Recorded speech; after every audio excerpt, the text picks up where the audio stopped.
जोहार, नमस्कार। आज बीच बहस में हम एक अजूबे चीज पर बात करेंगे। अभी तक हमको नहीं याद है किसी अजूबे चीज पर हमने बात की होगी।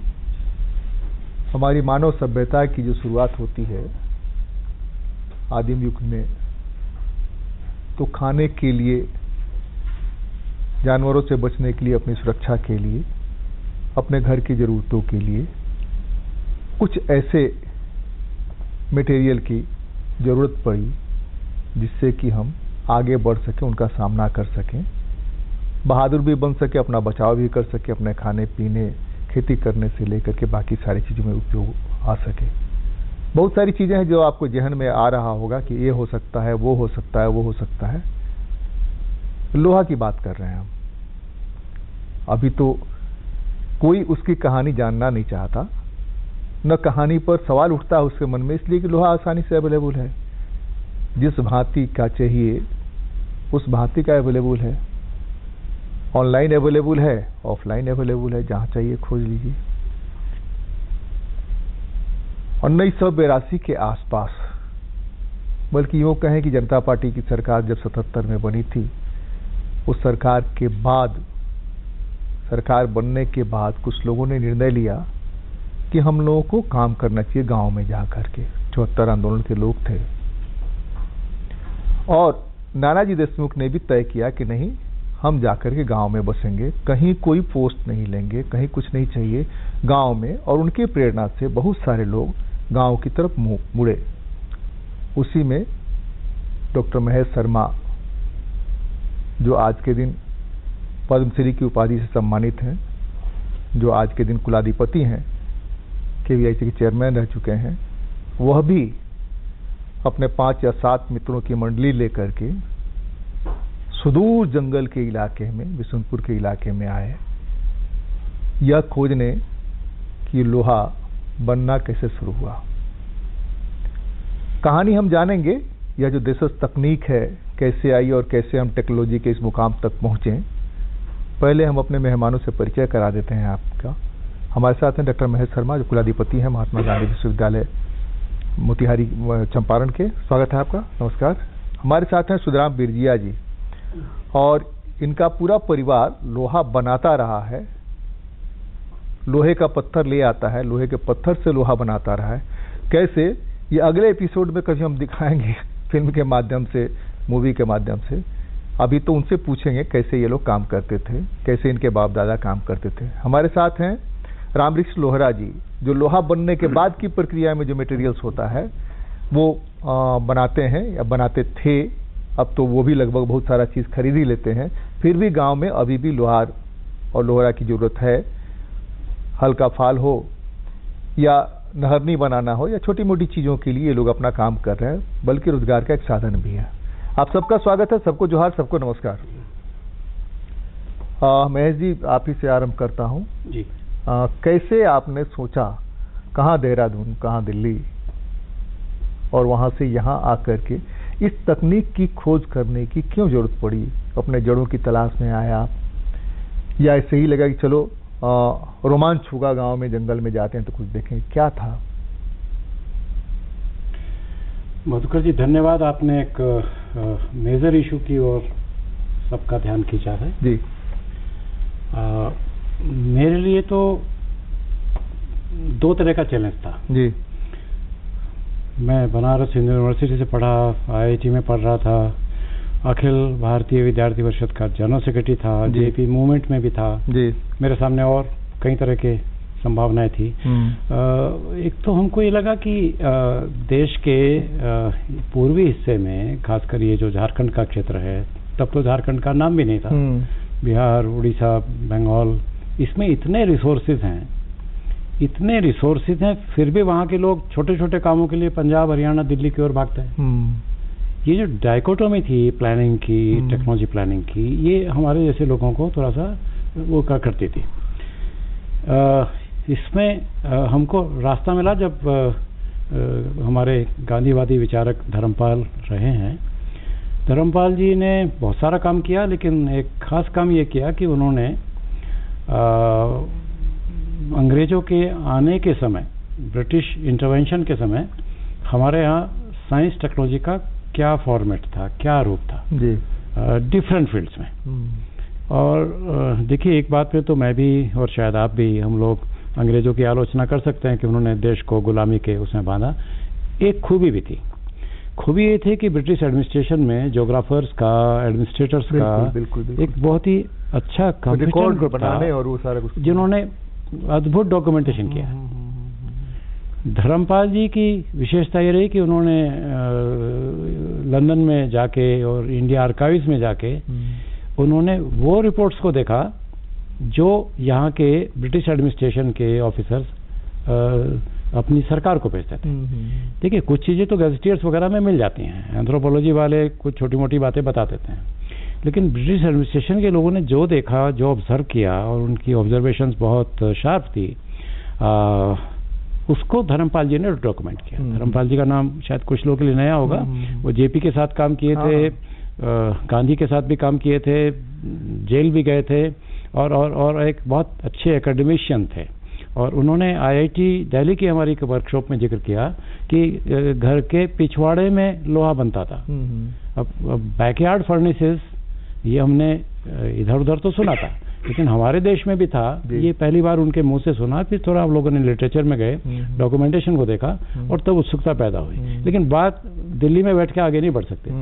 जब मैं झारखंड में आया, उस समय के हिसाब से छोटा नागपुर में आया, और मुझे K V Saxena, Kumar Suresh Singh, father Bogart, doctor L P Vidyarthi, ऐसे लोग मिले जिन्होंने थोड़ा हमको एकेडमिक्स के नाते और यहाँ के रूट्स के बारे में ठीक से बताया। और जब केवी सक्सेना ने मुझे ये बिशुनपुर, गारू, महुआ डांड, यहाँ के ट्राइब्स के प्रिमिटिव ट्राइब्स के बारे में बताया। अच्छा, प्रिमिटिव ट्राइब मुझे भी लगा भी क्या होता है, अभी भी पुराने जमाने के कुछ सिंग विंग लगा के कुछ अद्भुत टाइप के लोग दिखाई पड़ेंगे क्या, क्योंकि लैटिन अमेरिका वगैरह की वो पिक्चर्स हमने देखी थी। हमारे देश में भी प्रिमिटिव ट्राइब्स यानी क्या। तो जब हमारा जाने अनजाने सामना हुआ, हमारी पहली वर्कशॉप जब हम आए तो हमने 82 में किया था, जिसमें आईआईटी दिल्ली, बीआईटी मेसरा के लोग भी थे, यहाँ के रीजनल डेवलपमेंट कमिश्नर वगैरह एडमिनिस्ट्रेशन के लोग भी थे। तब हमने एक काम किया था कि बिशनपुर के 68 गांव के 200 टोला के हम घर घर गए, और घर घर जाके हम लोगों ने कैसे चल रहा है, खेती बाड़ी क्या है, बाकी क्या है, वो दूसरे उद्योग क्या है, और क्या इश्यूज हैं, क्या चैलेंजेस हैं, इसको हम लोगों ने थ्रेडबेयर बिल्कुल रूट में जाके किया।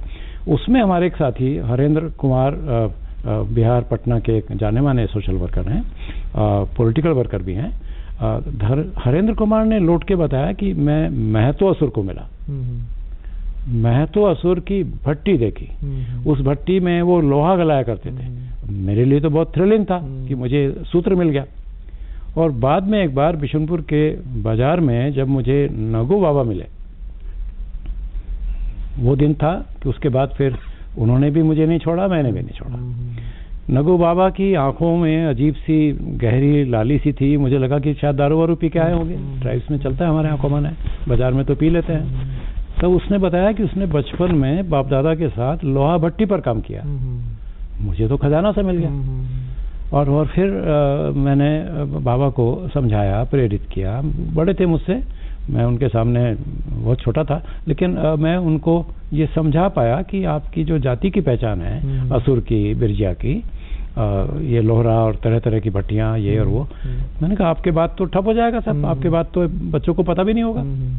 ये बात जरा उनको थोड़ा सा लगी, चुभ गई, और वो मन ही मन में लगे रहे। लेकिन लगने के बाद भी काफी गैप था, almost a gap of 50 years. 50 साल के बाद कोई आदमी फिर से भट्टी बनाए, मुश्किल काम था।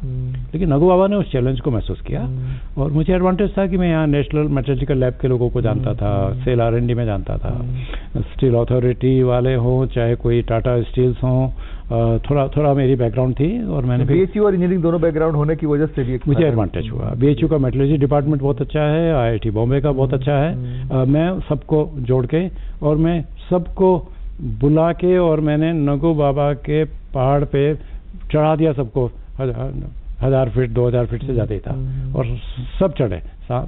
आदत नहीं थी, लेकिन वो जो शहर के जो लोग होते हैं उनको ट्रैकिंग, माउंटेनियरिंग वो सब के शौक होते हैं, तो उसका हमको फायदा मिल गया। जिनको थोड़ा सा चढ़ने की आदत थी, हाँ, तो थोड़ा कंपेरेटिवली यंगर थे, बहुत बूढ़ा आदमी तो नहीं जा पाएगा।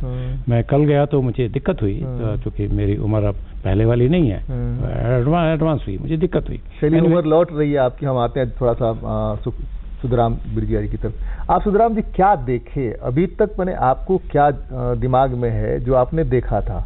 आपने बाबा को देखा था जी? हाँ, क्या कैसे बनाते थे, कैसे गलाते? ये तो पहले थे तो ये विकास भारती, ये बाबा जी ने कुछ काम करवा रहे थे। अभी भी बाबा हो गए, इनके बाबा वो थे, आपके बाबा ये हो गए। हमारे दादा थे, लेकिन इनको भी बाबा कहते हैं, तो दादा थे, तो काम कर रहे थे। तो उस समय हमको कुछ इच्छुक लगा कि नहीं देखे हैं, बहुत दिनों से छोड़ दिया था। तो हम लोगों का धंधा था कि लोहा बनाना और कई किसान को देना बना के, और उसको आप तो लोहा बना के लोहार को देते थे? हाँ, लोहार अपना बनाते थे? हाँ, लोहार मतलब अपना औजार बना के किसान को देता जी। ऐसे। तो आप कहाँ से लाते थे, पत्थर कहाँ से लाते थे? वो सब तो अपना जंगल में है। पहचानते हैं अभी? पहचानते हैं, पहले से है वो। ये आपका इलाका तो अल्युमिनियम के लिए प्रसिद्ध है ना? हाँ, अल्युमिनियम के ऊपर है। अच्छा। वो नीचे भाग में है, अल्युमिनियम का साथ में भी है, लेकिन नीचे भाग में। कैसे छूट गया, क्यों छूट गया? ये छूटने का कारण तो ये यहाँ टाटा का लोहा भी बढ़ने लगा, और यहाँ वन विभाग भी रोकने लगा कि कोयला कहाँ से लाए, जंगल को काटना बंद कर दिया। फिर चलते, और लोहा नहीं था। आप पत्थर कोयला से गलाते थे कि लकड़ी के कोयला? लकड़ी के कोयला से। पत्थर कोयला से नहीं गलेगा? पत्थर कोयला से नहीं चलेगा। अच्छा। यही कारण हुआ कि यहाँ कबाड़ी से मिलता है कि 10 रुपया, और हमारे महंगा पड़ता है कि वो 50 रुपया। तो इसी चक्कर में छूटते गया।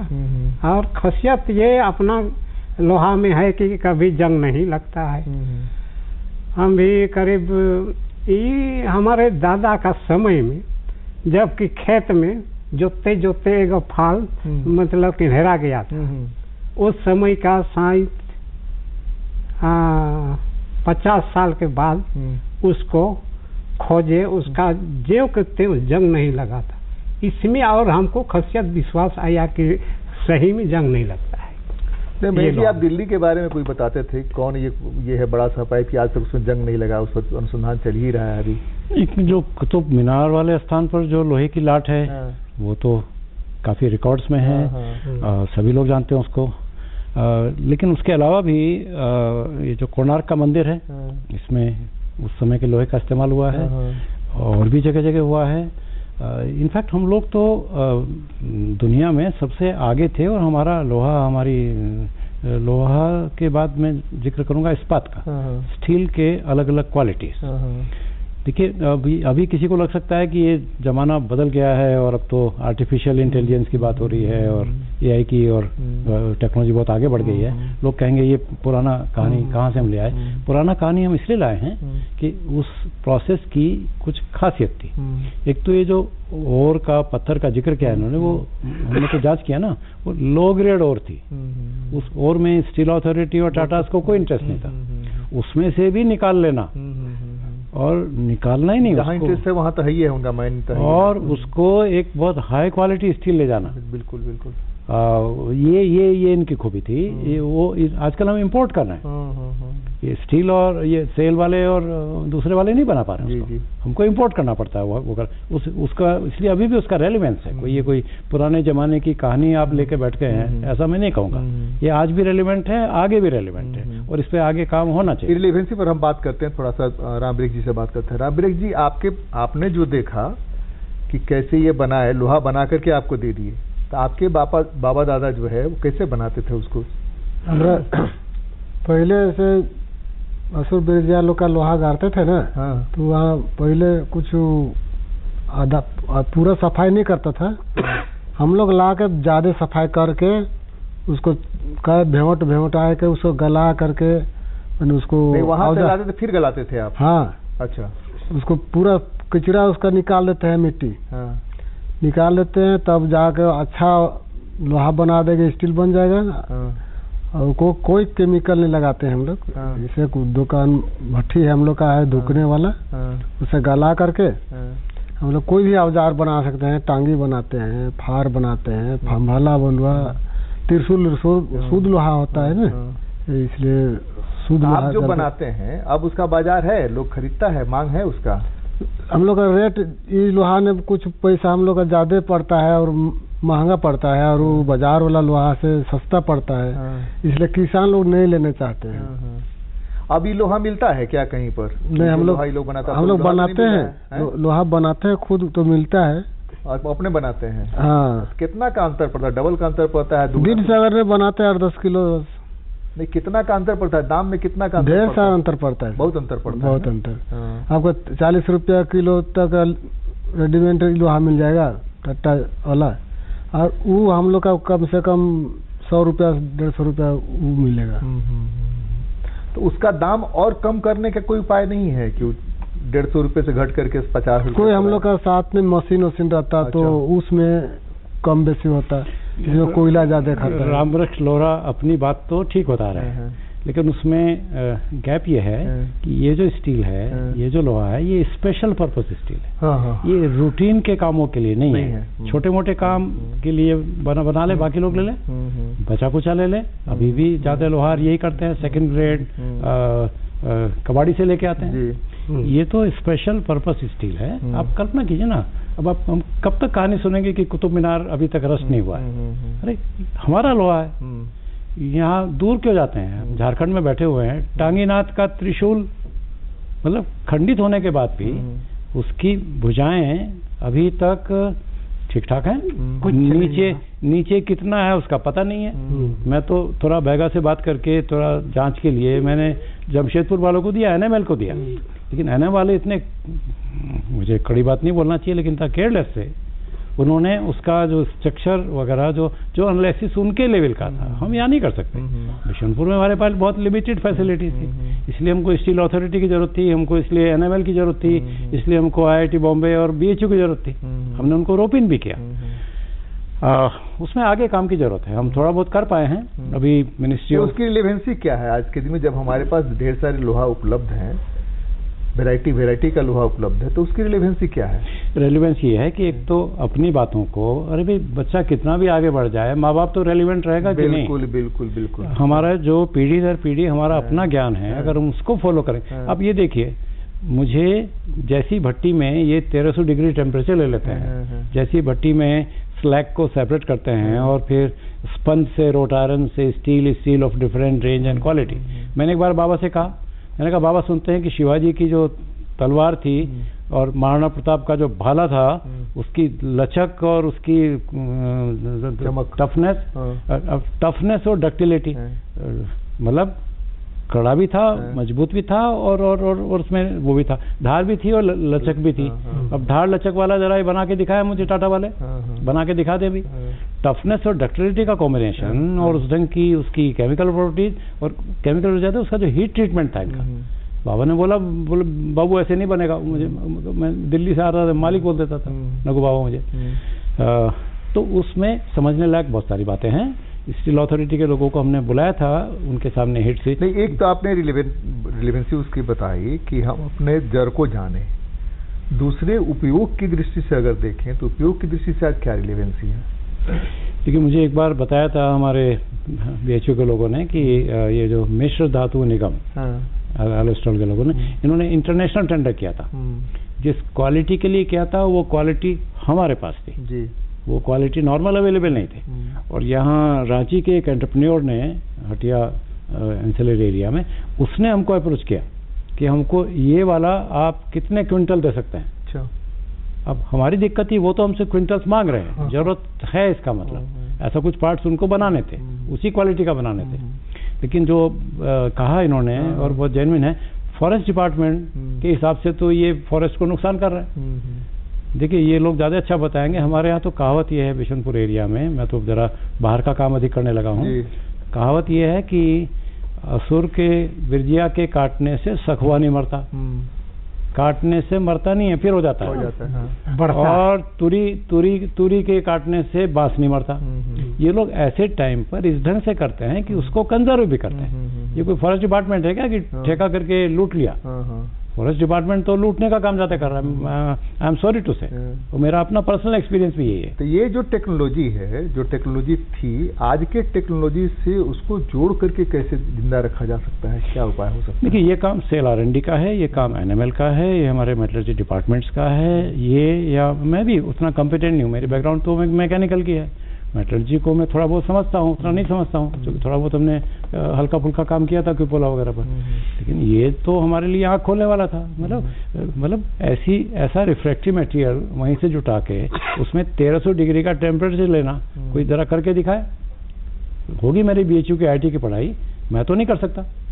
नहीं, आज के दिन जो सत्ता के शीर्ष तक आपकी सीधी पहुंच है और उनके साथ बहुत अच्छे रिलेशन रहे हैं, तो ऐसी स्थिति में इन सब चीजों, जब विश्वगुरु बनने की बात हम कर रहे हैं, तो विश्वगुरु बनने के लिए सारी जड़ें जो है वो तो चाहिए ना हमको। हम तो जड़ की ही बात कर रहे हैं, पूरी सरकार जड़ की ही बात कर रही है। विश्वगुरु थे, हम कह रहे हैं विश्वगुरु आज हो जाएं। आपका सही सवाल है, मैं पूरा जवाब नहीं दे सकता हूँ।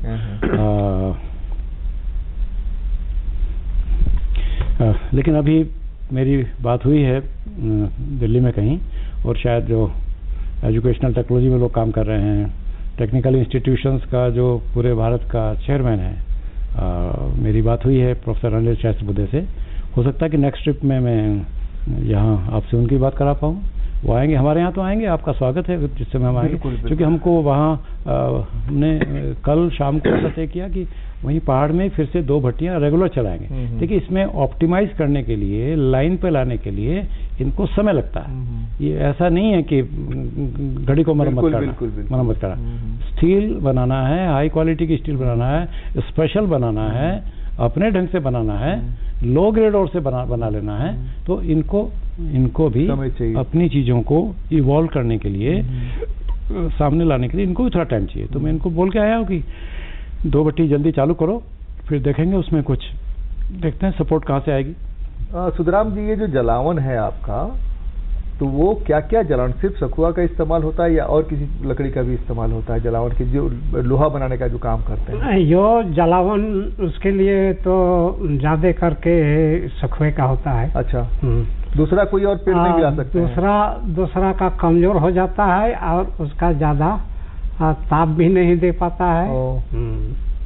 नहीं, सागवान है, बहुत सारे पेड़ हैं। हाँ, पेड़ तो बहुत है, लेकिन तो मैंने बाप दादा जो जलाते थे उसकी बात छोड़िए, आज के दिन में कोई और पेड़ हो सकता है क्या जिससे कि ज्यादा टेम्परेचर मिल सके, जितना आप 1300 चाह रहे हैं या जितना चाह रहे हैं वो टेम्परेचर मिले? तो अलग से खोज करने की जरूरत है। ये तो सबको हम करके देखे हैं। मैं आपसे उल्टा सवाल पूछता हूँ। ज्यादा टेम्परेचर मतलब सखुआ का ही होता है। टिम्बर के काम के लिए बहुत सारी लकड़ियाँ, इस काम के लिए सखुआ इसलिए सूट करता है कि उसका जो कंट्रोल्ड कंडीशन में, ये गड्ढा खोद के उसमें बनाते हैं। अच्छा। खुला में ऊपर अबव द ग्राउंड में बनाते हैं, क्योंकि वो लिमिटेड एयर में उसका जो एक तरह से पायरोलिसिस की प्रोसेस है वो उसमें जरा ठीक से होती है। ये अपनी कला के मास्टर हैं। हमने तो कोयला भी जांच के लिए भेजा था, ये क्यों नहीं बाहर का कोयला लेते हैं? तो थोड़ा थोड़ा कुछ फर्क है। अब नहीं, हम ये कह रहे हैं कि आपके पास कोयला उपलब्ध है बड़े पैमाने पर झारखंड में, तो उस कोयला के साथ मिला के प्रयोग किया जा सकता है क्या टेम्परेचर मेंटेन करने के लिए, टेम्परेचर ज्यादा करने के लिए? मैं नहीं जानता, टेक्नोलॉजी का ज्ञान नहीं है मुझे, मेरे मन में एक सवाल उठ रहा है। मैं जानता हूँ, नहीं कर सकते, नहीं आएगा, वो बात नहीं आएगी। ये बदलने में उसका तरीका देखने से शायद हो सकता है कि पत्थर का कोयला से भी हो सके तो। मैंने वहीं पर दूसरी भट्टी पत्थर वाला बना करके देखना पड़ेगा कि उतना टेम्परेचर दे रहा है, उसमें उतना बन रहा है कि नहीं बन रहा है। क्या कोई एक्सपेरिमेंट तो किया नहीं इस पर? हाँ, दादाजी का देख करके वही डिजाइन में हम चला रहे हैं, चलाते हैं कभी। तो उसका डिजाइन को फिर सुतराम जैसे लोगों के लिए चैलेंज ये है कि जो तरीका था उसको ठीक से रेप्लिकेट कर पाए। उसमें भूल भुलैया हो गई है, गैप है, अच्छा खासा गैप है। इनको अगर इधर उधर थोड़ा डाइवर्ट किया तो ये लग्जरी स्टील अथॉरिटी और एनएमआर वाले कर सकते हैं। उनके पास बहुत टाइम है, बिना काम किए भी उनको पैसा तनख्वाह मिल जाती है। ये तो बेचारा हफ्ता में जाके 2-4 हजार रुपया कमाएगा नहीं, तो चूल्हा कैसे जलेगा, बाजार कैसे करेगा? यही जगह है। नहीं, वो तो सारी कारीगरी ऐसे ही खत्म हो रही है, अपने इतना हुनर है वो सब खत्म। रामरिक जी, थोड़ा सा ये बताइए कि अभी जो आप लोग लोहा बनाने का थोड़ा बहुत जो काम करते हैं, जो भी थोड़ा बहुत काम जो गांव के जरूरत के हिसाब से उसकी पूर्ति करते हैं, कैसे करते हैं? अभी तो लोहा ये वाला मिलता नहीं है आपको? नहीं, ये लोहा नहीं मिलता है। हम लोग का टूटा फटा कबाड़ी जो मिलता है तो उसको ले आते हैं कम रेट पर ही, और उसमें बनाते हैं और 30-40 रुपया 30 रुपया तक ले हम लोग खरीदते हैं, ट्रक पत्ती खरीदते हैं। और सुलिस लोहा जो होता है वो ले आते हैं। फेरस लोहा को थोड़ा ज़्यादा दाम है, और काटा फूटा वाला लोहा को लेते हैं तो उसमें सस्ता मिलता है, 20-25 रुपये किलो मिलता है। तो बना के औजार बना के हम लोग बेचते हैं तो 100 रुपये किलो तक हम लोग बेच सकते हैं मेहनत करके। महेश जी, इधर टीवी में एक विज्ञापन आने लगा है, चूंकि आप इससे जुड़े हुए हैं इसलिए सवाल मेरे मन में उठ रहा है कि ये फला छड़ इस्तेमाल करिए, इसमें जंग नहीं लगता है। Is it? ऐसा है क्या कि ये छड़ इस्तेमाल करिएगा तो जंग नहीं लगेगा? और ये कौन कह रहा है? जो जिस छड़ बना रहा है। एक्टिंग करने वालों से आप कुछ भी डायलॉग उनका थोड़ा ही होता है। वो तो स्क्रिप्ट राइटर का है, एडवर्टाइजर का है। हम एक्टर की बात ही नहीं कर रहे, कुछ भी करा लीजिए। वो तो एक दिन कुछ कहेंगे। सवाल है कि ऐसा कुछ है क्या? नहीं, दुनिया के सबसे ज्यादा जानकार तो फिर अमिताभ बच्चन और अक्षय कुमार ही हैं। जो चाहे वो उनसे पास करा लीजिए, एंडोर्स करा लीजिए। वो तो एक अलग दुनिया है, मैं कमेंट करना ठीक नहीं मेरे। अभी जो है, अभी जहां आप फिर से उस जड़ की तरफ पहुंचने की कोशिश कर रहे हैं, लगभग हमको लगता है कि 20 साल के अंतराल के बाद, 20-25 साल के अंतराल के बाद क्या संभावनाएं दिख रही हैं? एक तो आपने खोजा सुधराम को, नाम भी सुधराम है, सुध लेते हैं, राम भी इनकी सुध लेते हैं, तो आपने इनकी सुध ली। इस सुध को कहां तक ले जाने की संभावना बनती है? आपके अपने तो आपके जो सोर्सेज हैं, रिसोर्सेज हैं, दोनों मिला करके क्या लगता है आने वाले दिनों में? देखिए, 2-3 बातें हुई। बिशनपुर में हमारे काम की जो ग्रुप डायनेमिक्स थी वो थोड़ा डिस्टर्ब हुई। 1-2 साथी जो IIT कानपुर से, दिल्ली से हमारे साथ आए थे, उनके सामने कुछ फैमिली चैलेंजेस थे, वो कुछ दूसरे कामों में गए। कुछ को तो सांप ने काट लिया तो उस बेचारे की वो तो खैर एक अनफॉर्चुनेट केस था अपने आप में। मुझे खुद बीच में खादी ग्राम उद्योग में मुझे चेयरमैन का काम बताया, तो वो मेरे लिए एक चैलेंजिंग काम था। एक बड़ी ट्रेडिशन थी, वहाँ भी चैलेंजेस थे, तो मैं उस काम में गया। अभी मेरा ध्यान गया है कि सरस्वती सभ्यता संस्कृति, ये तो एक बात है प्रिमिटिव ट्राइब्स की।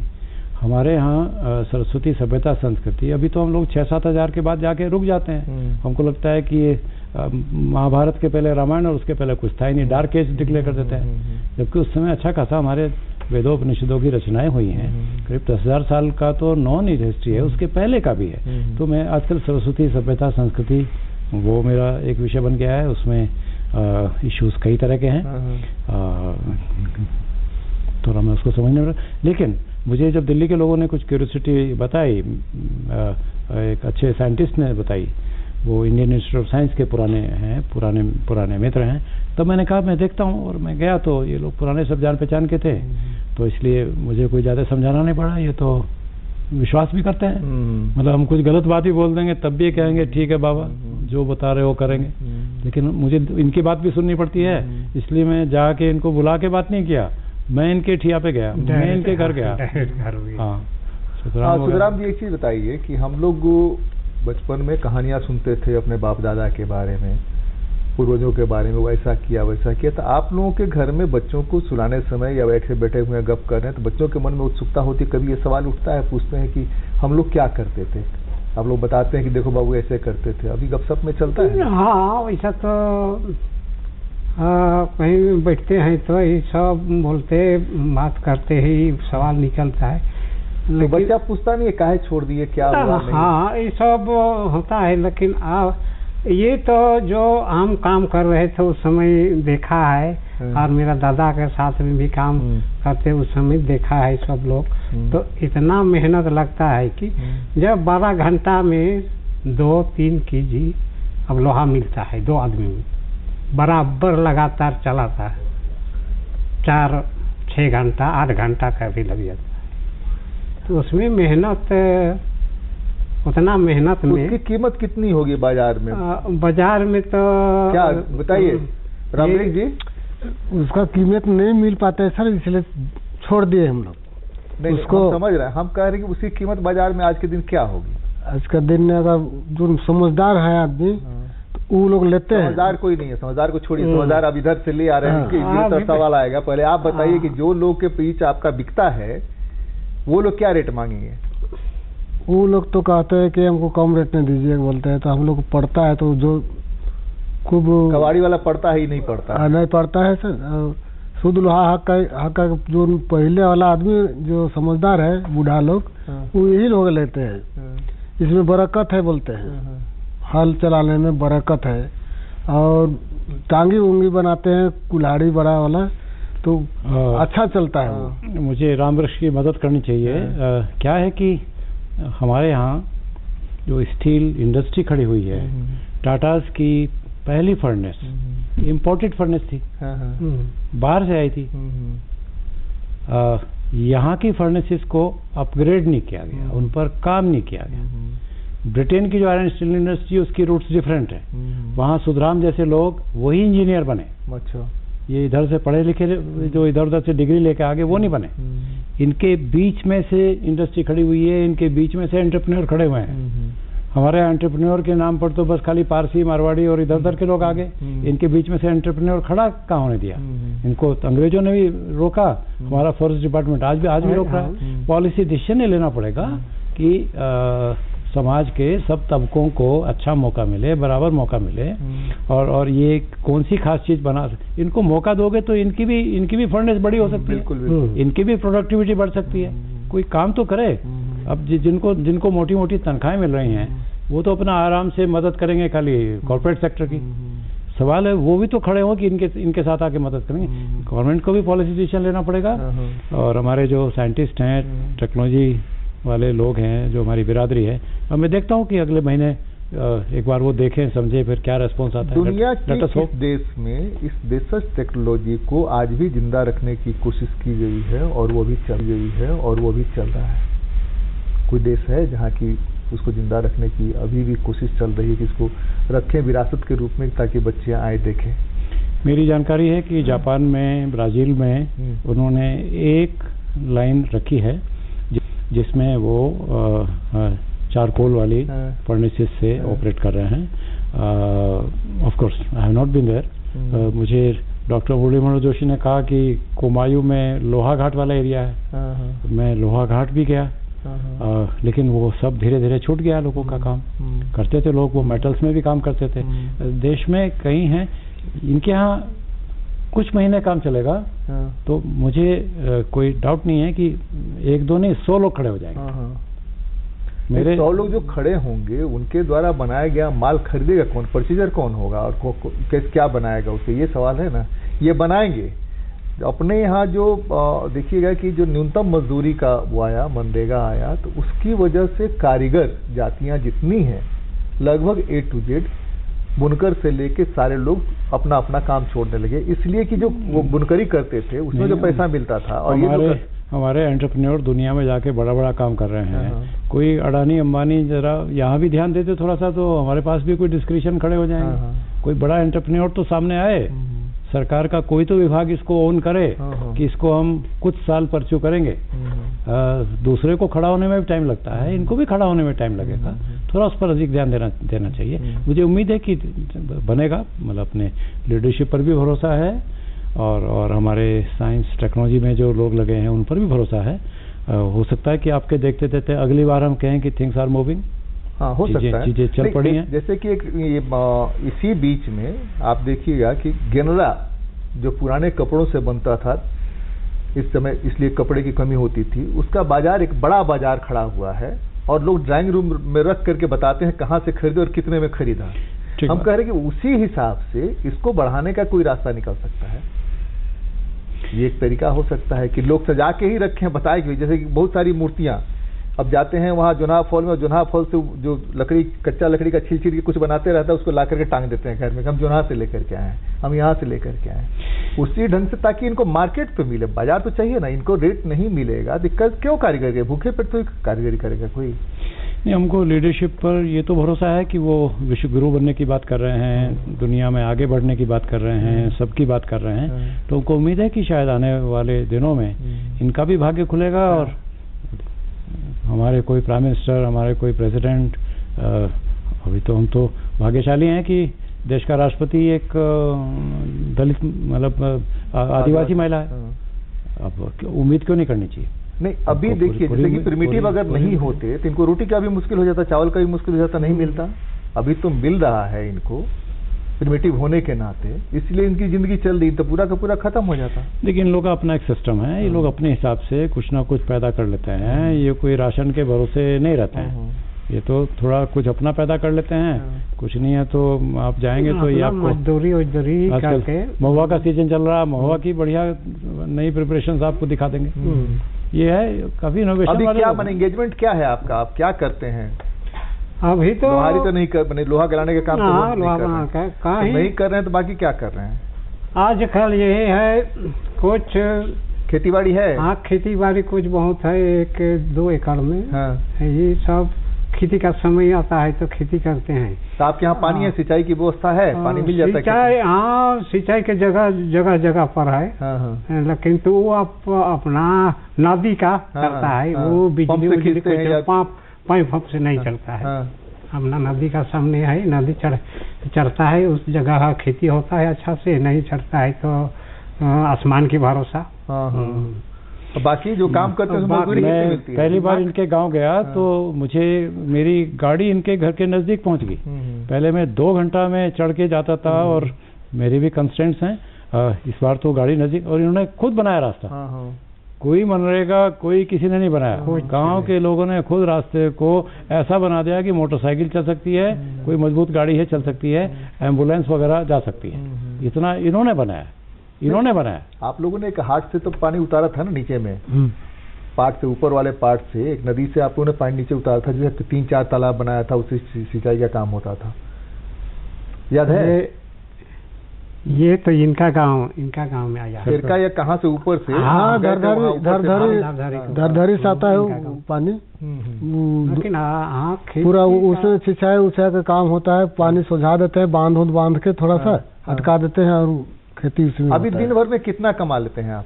हम अगर मजदूरी करते हैं या अपना कमाते हैं? हम तो लोहे का काम करते हैं सर। लोहे का काम से कितना कमा लेते हैं? तो लोहे काम करते हैं तो दिन से अगर रहते हैं तो मोटा मोटी 1000 का काम कर लेते हैं, लेकिन उसमें कोयला का काटते हैं, छाट करके कितना बचता? 200-300 रुपया कितना बचता है? 200-300 रुपया। बच्चे क्या करते हैं आपके? बच्चे तो अभी धंधा कर रहे हैं, बाजार साग सब्जी ये सब बेचते हैं। तो बच्चा को चाहिए कि लोहार बने, लोहे का काम करे? चाहिए, साथ में कर रहे हैं, लोहा भी बेचते हैं और सब्जी भी बेचते हैं। अभी माने उनको लगता है कि वो चले जाएं दिल्ली जाके काम करें, बम्बई जाके काम करें, वहाँ जाके कमा के कुछ लाएं, वो तो चाह रहा है ना, इसलिए कि यहाँ जितना पैसा उसको कहने का मतलब लोहा ने अच्छा पैसा है, खराब नहीं होता। कोई आलू बिलाती टमाटर लगते हैं तो सब सड़ जाता है, मैंने लोहा तो नहीं सड़ेगा, वो तो जस करता पढ़ा लिखा किसके नहीं? पढ़ा लिखा लड़का लोग पढ़ा लिखा, हम तो नहीं है। नहीं, लड़का लोग पढ़ा लिखा, हाँ, स्कूल में पढ़ाए हम। ये पढ़ा लिखा नहीं है, बहुत गुना हुआ है, अभ्यास किया है, अभ्यास किया, पढ़ने से ज्यादा। तो बच्चा लोग कितना पढ़ा लिखा? हमारा सब मैट्रिक किया। कहाँ से? बिशनपुर से। मधुकर जी, हमने एक बार इग्नू को कहा था कि इनके जो स्किल्स हैं, आप नए स्किल्स के लिए प्रयास कर रहे हो, इनके स्किल्स को सर्टिफाई क्यों नहीं करते? इनको भी सर्टिफिकेट दीजिए, इनको भी डिप्लोमा दीजिए, इनके भी जो मास्टर हैं। अब नगुराम को एमए क्यों नहीं मिलना चाहिए कि ये मास्टर क्यों नहीं हो सकता? आप हो सकते हो, मैं हो सकता हूँ, ये क्यों नहीं हो सकता? ये अपने काम का गुरु है, मास्टर है, इसको मास्टर का डिग्री क्यों नहीं मिलना चाहिए? मास्टर आपको मास्टर देने में भारी लगता है तो आप इनको ग्रेजुएशन का दे दीजिए, डिप्लोमा दे दीजिए, कुछ तो दे दीजिए, बैंक में जाके थोड़ा अपना कम से कम दरवाजे के अंदर घुस सकें। नहीं, लेकिन वो हमने शुरू किया, उनको तो मदद भी किया इग्नू वालों को, लेकिन वो आगे चला नहीं। हम तो बचपन से बुनियादी सीखे हैं सर, घर में काम करते करते देखते देखते हम सीखे। कारीगर पहले घर की व्यवस्था, गांव की व्यवस्था ऐसी थी कि सब काम करते करते सीख जाता था। पढ़ाई भी कर लेता था, खेती भी कर लेता था, लोहारी भी कर लेता था, चरमकारी भी कर लेता था, सारा काम लगभग वो सीख लेता था। और थोड़ा थोड़ा हमारा साहब है ना, तो बाहर भेज के कुछ नजर और खोल दिए हमको कि हम लोग बबली उबली गए थे तो वहाँ कोड़ी का कोड़ी बन रहा था, वहाँ हम चल गए थे। बारडोली गए तो वहाँ भी काम खूब चल रहा था। तो हम जगह जगह पर गुजरात भेजा, भोपाल भेजा, इलाहाबाद भेजा, इसलिए भेजा कि धीरे धीरे हमारे इलाके में पहले अपना फावड़ा था, कुदाल था, धीरे धीरे टाटा वाला घुस गया। अब टाटा के सामने ये क्यों नहीं टिके, हमारे लिए सवाल था कि भाई क्या था। अब उसमें थोड़ा वेट भी ज़्यादा था, आजकल लोग थोड़ा हल्का सा सामान करते हैं। तो हमने कितने डिज़ाइन देखे भाई, गुजरात में कैसे चल रहा है, उड़ीसा वाले क्या कर रहे हैं, भोपाल वाले, इलाहाबाद वाले, यूपी वाले क्या कर रहे हैं। हमको मिला, लेकिन सूत्र मिला हमको यूपी के एक कोने में, दिल्ली के पास हमको मिला, क्या बावली था ना, बावली। तुम गए थे? हम गए थे। ओ, बावली गांव के कारीगर ऐसा बना रहे थे, खाली प्लेट के आगे का जो ऊपर का जो हैंडल लगता है, मोट लगता है, बावली की मोट, वो अपने आप में एक ब्रांड थी। बनाते हैं लोग, अच्छा बनाते हैं, उनका अपना हैमरिंग का, फोर्जिंग का, हीट ट्रीटमेंट का अपना तरीका था। तो ऐसा नहीं कि हमारे, उनका अपना तरीका है या गवर्नमेंट ने उनको मदद की है, क्या है, कैसे है? कुछ नहीं जी, लोग करते करते सीखे हैं। करत करत अभ्यास के जड़मत हो तो सुजान।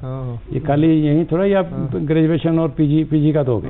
इनके यहाँ भी मास्टर्स हैं, इनके यहाँ भी अच्छा अपने काम के माहिर लोग हैं, उनको थोड़ा रिकॉग्निशन मिलने। माहिर थे कि नौकरी नहीं खोजते थे, हम तो डिग्री लेके नौकरी खोजते इस शहर से उस शहर। मैं आभारी हूँ झारखंड के दूरदर्शन का कि उन्होंने इस टॉपिक के और आपका कि आप लोगों ने ये टॉपिक लिया। हो सकता है कि कहीं चर्चा में आ जाए और कहीं कोई सूत्र मिल जाए, कहीं कोई बात आगे बढ़ जाए।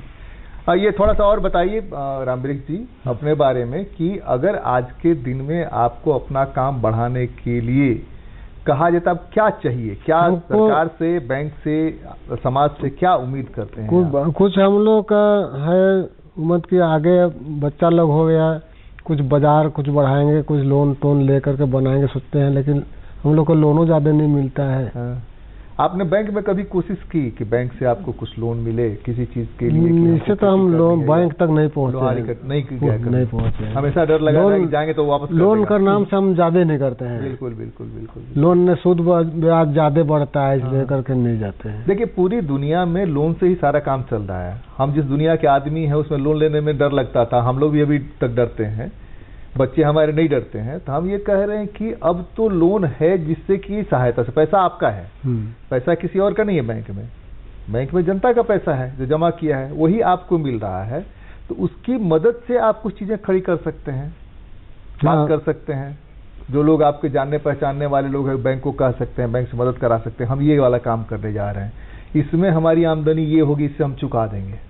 10,000 से 20,000 से एक बार 1 करोड़ क्यों मांगिएगा? टाटा बिरला जिसकी बात हो रही है, सब लोग तो वो काम करते हैं, कम पैसे से आगे बढ़ते हैं, ज्यादा पे लेके क्या करें, सूद बढ़ना पड़ जाएगा। हम आपको लोन के लिए कहेंगे नहीं, लेकिन हम ये कह रहे हैं कि उस काम से अपने धंधे को आगे बढ़ा सकते हैं, ऐसा हमको लगता है। हम किसी को लोन लेने के लिए नहीं कहते हैं, बैंक का प्रोग्राम करते हैं यहाँ तब भी लोन लेने के लिए नहीं कहते हैं, बता देते हैं कि भाई ऐसे ऐसे मिल सकता है।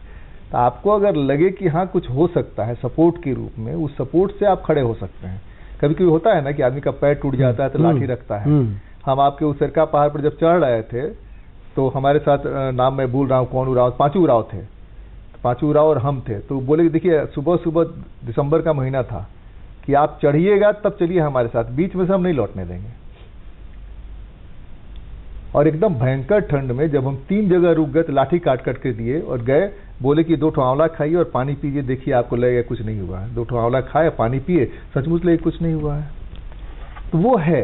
तो हम ये कह रहे कि सपोर्ट हमने लिया, तो आप कुछ सपोर्ट के लेकर कर सकते हैं क्या? कभी सोचा इस पर क्या? सोच तो रहे हैं, कुछ बाजार करेंगे, धंधा ज्यादा समय पर खटेंगे तो पैसा कुछ दिखेगा, इसे सोच रहे हैं। लोहा का काम तो सड़ने गलने वाला नहीं है। आज के दिन में जितना आप कमा लेते हैं 200 रुपए 300 रुपए जो कमाई है शुद्ध मुनाफा, उससे घर चल जाता है, उससे काम हो जाता है, चलता है, चल जाता है, किसी के आगे हाथ पसारने की जरूरत नहीं पड़ती। हाँ, ये कारीगर जातियों की खासियत है। आप बताइए। पैसा बहुत आता है नहीं, डेली मेहनत करने से। अब बढ़ जाएगा तो कहाँ सर, डेली काम करना है। बताने में संकोच कर रहा है, जब लोहा नहीं बनाता है लकड़ी बेच के इसका चूल्हा चलता है। बताइए सही है कि नहीं? सही है। कितना साल में 100 दिन 50 दिन कितना, हर हफ्ते? हर हफ्ते में मुझे 4 दिन 5 दिन लकड़ी बेच के काम चला रहा है। तो आपको क्या सपोर्ट चाहिए, समाज से क्या सपोर्ट चाहेंगे ताकि चीजें खड़ी कर सके, जो आपके पास हुनर है, जो ज्ञान है? ऐसा सपोर्ट ले करके कोई समाज, ना तो हमारे जंगल में ना तो रास्ता है, ऐसे सब्जी खेती करेंगे तो भी सब्जी को ढो के ले आना पड़ेगा, 8 किलोमीटर मान के चलते हैं हमारे गांव से। यो भी अगर बिक्री हुआ तो हुआ, नहीं तो फिर आपस लेने के लिए फिर यो भी सोचना पड़ेगा। इस चलते तो हमारे यहाँ तो धंधा, यहाँ एक बिरजिया है और एक लोहरा है, और भी कई कारीगर जातियाँ हैं जिनको कि एक साथ जोड़ कर एक चेन बनाया जा सकता है, सबको मिलाकर चीज़ों को खड़ी करने की कोशिश की जा सकती है। क्या लगता है आपको? आपने जब शुरुआत की तो शुरुआत में तो ये आपके दिमाग में था कि एक चेन हम बनाएंगे, वो चेन आगे बढ़ करके जाएगा? संभावनाएं हैं, बाजार भी बदल रहा है और सरकारों की अपनी गतिमति है। अफसरों का तो कुछ कहना ही नहीं है। अफसरों में अच्छे लोग भी मिल जाते हैं, लेकिन कम है। कभी कभार मिल जाते हैं, कम है अच्छे लोग, एक से एक अच्छे हैं, हमसे भी अच्छे लोग हैं, करते हैं वो मदद, फील्ड में भी जाते हैं, लेकिन कम है। इसमें कहीं ना कहीं इन लोगों को अपना संगठन, इनका जो जाति संगठन है और जो धंधा वाला है, इनको जरा इकट्ठे आके कुछ काम मिलजुल कर करने पड़ेंगे। अब इसको कबाड़ी से लोहा भी लेना पड़ता है, कई बार नया लोहा भी हो सकता है। वो लोहा लेने में भी अगर कोई थोड़ा कुछ पूंजी के साथ, मतलब हर आदमी 10-20 किलो लेने जा रहा है, एक ही आदमी जाके 100 किलो 200 किलो ले आए, और सबको नहीं आना जाना पड़ेगा, सबका ट्रेवल टाइम भी बचेगा और खर्चा भी बचेगा भाग दौड़ का। तो कौन से काम मिलाकर करना, एक थोड़ा कोऑपरेटिव वाला, भारत सरकार ध्यान दे रही है कोऑपरेटिव्स के बाद, इनका समाज के जो इनके अपने संगठन हैं उनको कोऑपरेटिव में लाके, और कोऑपरेटिव में देश में अच्छे उदाहरण बहुत सारे हैं, अगर मिलजुल के ठीक से काम करें। मैं तो खादी में काम किया है, इसलिए मुझे लिज्जत का पता है। पापड़ जैसे आइटम को 500 करोड़ का बेच देते हैं, मतलब 100-125 जगह महिलाएं काम कर रही हैं, महिलाओं के समूह काम कर रहे हैं। पापड़ जैसा आइटम अगर 500 करोड़ का बिक सकता है, तो ये तो आइटम 500 क्या 5000 करोड़ का बिकना चाहिए। नहीं, हमको अपने बचपन की याद आ रही है कि गांव में जो खेती होती थी, खेती अकेले नहीं थी, खेती के साथ पशुपालन भी था, तालाब था, मछली पालन भी था। खेती का वेस्ट पशुओं को जाता था, पशुओं का वेस्ट खेत में जाता था, इससे एक चेन बना रहता था, और घर में सब लोग किसी न किसी ढंग से इंगेज रहते थे। उसी इंगेजमेंट में पढ़ाई भी होती थी, उसी इंगेजमेंट में नौकरी भी होती, जो धीरे धीरे खत्म होता चला गया। कारीगर जातियों को, जो कारीगर जातियां थी, उन कारीगर जातियों को हर किसान के यहाँ से कुछ खेत मिलता था या उसके बदले में अनाज मिलता था। मधुकर जी, हमारी समस्या यह है कि पर्यायवाची हो गए हैं, तो गांव तो सुनसान होंगे, गांव तो उजड़ेंगे। नहीं, जड़ तक पहुंचे कैसे, जाए कैसे? एक महेश शर्मा हैं, 10 महेश शर्मा होंगे, 20 महेश शर्मा होंगे, ये गांव तक पहुंचे कैसे, ये सवाल है ना। कि उनकी पुसाई भी पढ़े, उनके बच्चे भी पढ़ें, उनके बच्चे भी IAS IPS कर सके, डिप्टी कलेक्टर बन सके, सिपाही बन सके, ऐसा और वो जड़ हमारा भी मैं कोई अकेला केस नहीं हूँ, मैंने भी अपने बहुत सारे लोगों को देख कर ही शुरू किया था। देखिए, मतलब महात्मा गांधी ने, जयप्रकाश नारायण ने, डॉक्टर राम मनोहर लोहिया ने, दीनदयाल उपाध्याय ने बहुत काम किया है, और उसको मानकर चलने वाले इक्का दुक्का लोग नहीं है, हजारों को तो मैं ही जानता हूँ, एक्चुअल संख्या ज़्यादा होगी। हर गांव में कोई ना कोई अच्छा किसान, अच्छा कारीगर ऐसा मिल जाता है जो अभी भी डटा हुआ है, अपना काम कर रहा है। अच्छे लोगों को ढूंढना और उनको थोड़ा सा मौका देना, उनको रिकॉग्नाइज करना, मतलब हमको तो खुशी होती है जब प्रधानमंत्री पद्मश्री अवार्ड्स में ऐसे लोगों को ढूंढ के लाते हैं कि जिनका किसी को पता भी नहीं था। कैसे कैसे लोगों को, के लोग भी नहीं जानते थे और जिले के लोग भी नहीं जानते। 10 साल पहले तक सिनेरियो डिफरेंट था, सिफारिश से इसकी सिफारिश करो, उसकी सिफारिश करो, थोड़ा खर्चा पानी करो, तब जाके वहाँ की लिस्ट में नाम आता था। अब तो प्रधानमंत्री ढूंढ ढूंढ के इतना अच्छा स्क्रूटनी, नहीं, समाज चाहे तो तय कर सकता है अपने कि किन चीज़ों को कितना बढ़ावा देना, कैसा करना। समय लगता है, कोई बड़ी बात नहीं है, वो तो आएंगे, कोई और नया गांधी थोड़ा सा इस पर हम लोग एक और ये कर रहे हैं कि इस तरह की टेक्नोलॉजी झारखंड के इलाके में या देश के इलाके में सिर्फ लोहा गलाने की नहीं, और कहीं कुछ है क्या है? जो आपके ध्यान में हो? नहीं, मुझे तो ध्यान में बहुत कुछ है। हाँ। मैं तो थोड़ी चर्चा करते हैं उसको। आप मुझे खादी का चेयरमैन कहते हैं, मैं कारीगरों की पंचायत का भी हेड हूँ। मैं राष्ट्रीय कारीगर पंचायत का भी अध्यक्ष हूँ। वर्धा में हमारा हेडक्वार्टर है। 150 जगह तो हमारा ही काम चलता है। देश में कारीगरी का भंडार है, एक से एक हुनर है। हमारे एक साथी थे, उन्होंने तो बाजीगर कारीगर इसी नाम से एक फिल्म बनाई थी, लेकिन अब दूरदर्शन वाले कभी कभी ध्यान देते हैं। इस ढंग के कार्यक्रम होंगे तो शायद और भी लोगों का ध्यान जाएगा, शायद सिलदोड़। आप सीरीज भी चलाना चाहे तो हमारे तो देश में लोग हैं। मैं तो कारीगर पंचायत के मित्रों को कह सकता हूँ, वो तो आपके पास कुछ ऑलरेडी डॉक्यूमेंटेशन उन्होंने किया है। जब गांधी के ये आज़ाद गांधी के 150 वर्ष थे तो हमने 150 संकुलों में काम शुरू किया। 150 संकुलों के 1500 गांव में हमने करीब 15,000 लोगों को ढूंढा, करीब 500 को लाए, लेकिन हमने नॉर्थ ईस्ट को, महिलाओं को, जनजातीय लोगों को प्राथमिकता दी थी। दिल्ली में इकट्ठा हुए थे। देश में कारीगरी का भंडार है, हुनर है, उनमें भी जरा एक्सपोर्ट में भी कम्पीट कर सकते हैं यहाँ के बाजार। लेकिन वही कि आजकल उनका मार्केट स्ट्रक्चर बदल रहा है, इन लोगों को उसका अभ्यास नहीं है। पूंजी लेके और पूंजी को बढ़ाना, खींचना वगैरह ये एलिमेंट नहीं आया। शायद कुछ पढ़े लिखे लोग लगेंगे, उससे फर्क पड़ेगा। तो कुछ नए एक्टिविस्ट को आगे मैदान में आना चाहिए। झारखंड में एक बड़ी समस्या प्रिमिटिव्स की है। प्रिमिटिव जातियां जितनी हैं लगभग सबके सब विलुप्त होने की कगार पर खड़ी हैं। शायद इसीलिए प्रिमिटिव कहा भी जा रहा है। इनको बचाने के लिए, इनके संरक्षण के लिए जितने सारे उपाय किए गए इन 75 सालों में, वो उपाय कारगर नहीं हुए। इसलिए लगातार इनकी जनसंख्या घटती गई, लगातार ये सिकुड़ते चले गए। अब ऐसा क्या हो सकता है, जैसे कि एक ये आया लोहा गलाने का काम कि फिर से इनको उस तरफ ले जाया जाए, इस तरह के कुछ काम जिससे कि इनको बचाया जा सके। आप पूरा का पूरा चले जाइए संथाल पनाह के इलाके में, पहाड़िया की जो गति है इतनी दुखद, इसका कोई हद नहीं। इन लोगों की जो स्थिति है, बिरहोर की जो स्थिति है, बिरहोर के पास बहुत सारा काम कर सकता है, काम कराने की कोशिश की लेकिन सफलता नहीं मिली।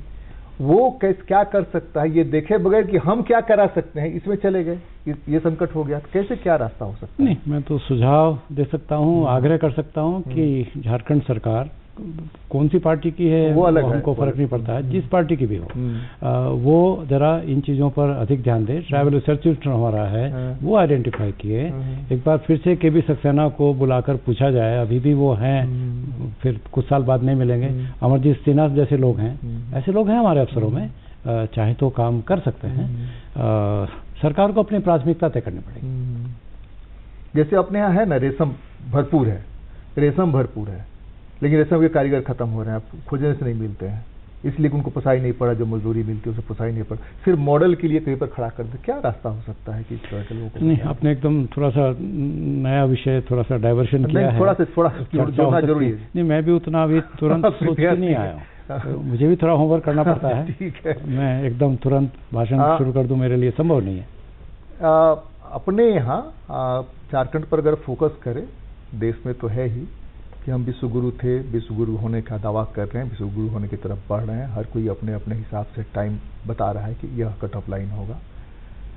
लेकिन सचमुच में अंग्रेजों के जमाने की जब हम बात करते हैं, मुगल काल की जब बात करते हैं, तो एक कारीगर का हाथ इसलिए काट लिया गया, अगर ऐसा था तो इतिहास तो बताता है कि ऐसा था, कि उसके जैसा फिर कोई दूसरा कारीगर नहीं हो जो इस तरह का महल खड़ा कर सके। हम ये कह रहे हैं कि इसको अगर बचाते तो पूरी दुनिया में हमारा भी डंका बजता, और डंका बजने की गुंजाइश है इसलिए कि हमारे पास लोग हैं, हमारे लोगों के पास दिमाग है, हमारे लोगों के पास सिर्फ और सिर्फ उनको चैनलाइज करने और उनको जोड़ने की जरूरत है। बीच बहस में आज तो बस इतना ही। आप लोग आए, आप सब लोगों का आभार, बहुत बहुत धन्यवाद। नमस्कार, जोहार। धन्यवाद।